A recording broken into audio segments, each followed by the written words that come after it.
Hi, thank you for joining me. In this video, I'm going to talk about something a lot of people do, which is trying to make things work. Sometimes the choices we make cause us to suffer from mental illness because they're not right for us. They cause us stress, and that's not a good thing. Too much stress will have an effect on you mentally and physically. One thing that's sure to make your life difficult is being in something that's not right for you. It's easy to end up in things you're not suited to, and sometimes hard to get out of them. Something people do a lot in life is try and make things fit. They do it with jobs, relationships, lots of things. You want to try and make something fit when it seems convenient or it's there in front of you and you don't see any alternative.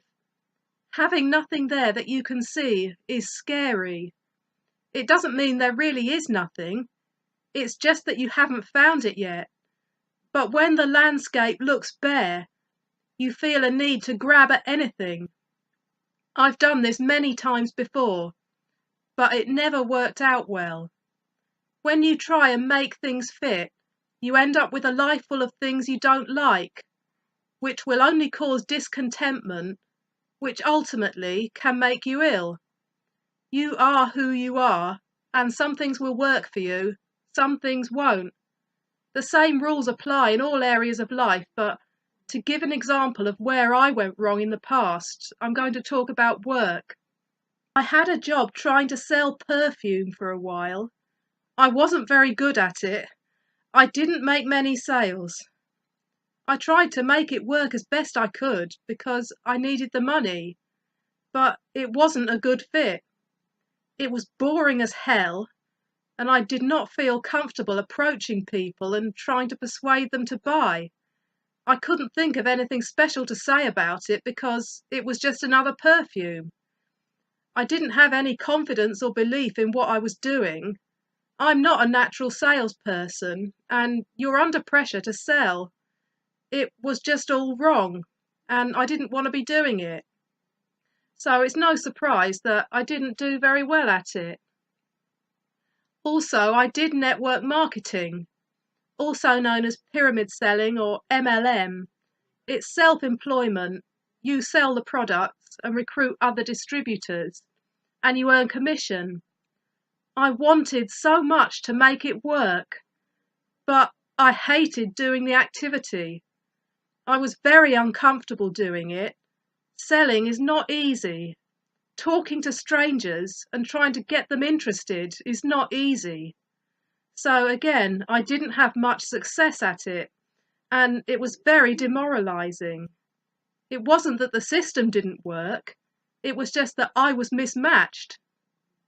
Like most things, it works if you're suited to it, which I wasn't. It took over my whole life, and it was a constant source of stress and anxiety. I spent so long trying to turn myself into what I thought I needed to be to make it work. I went to so many events, seminars and training days. I read so many books just to try and make it feel okay, but it never did. One good thing that came out of it was that I did a lot of personal development, and I found out a lot more about myself. I learned a lot about people, but it was an awful lot of stress and aggravation for very little reward. Doing it was actually having a damaging effect on me psychologically. I just seemed to be constantly failing, getting more and more desperate, and I blamed myself because I was seeing other people who were doing well at it, and I was constantly asking myself, why can't I do it? And I was trying to change myself to fit this thing, but it didn't work. It took a long time for me to finally say, enough is enough. Actually, it wasn't because there was anything wrong with me. It's just that not everyone is suited to selling. And there are a lot of people like me who have done network marketing and couldn't make it work. A lot of people have at some point in their lives done something they weren't suited to. My parents, when they were at university in the 70s, They did door-to-door selling of Encyclopaedia Britannicas. They were students, so they needed to earn money, but it was not an easy job, and they didn't have much success at it. We don't need encyclopedias anymore because we have the internet, but in those days this was the thing to have.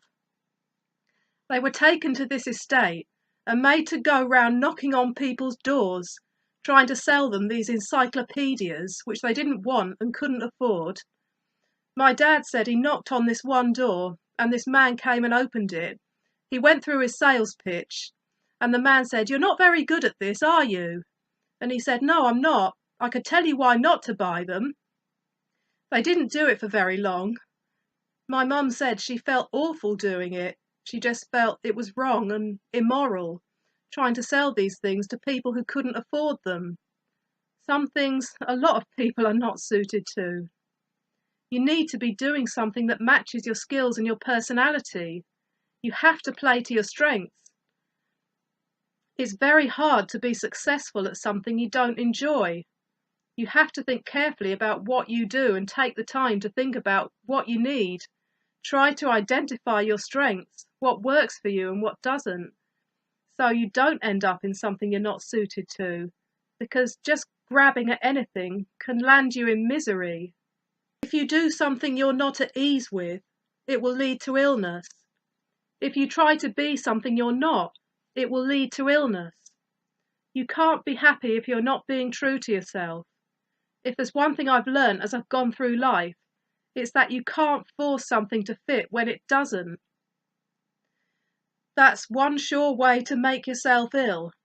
The only way is to be completely honest with yourself about who you are and what you want. Because if you don't do that, you're living a lie. So think carefully and choose carefully about what you bring into your life. I hope this has been helpful. Thank you for watching. See you next time.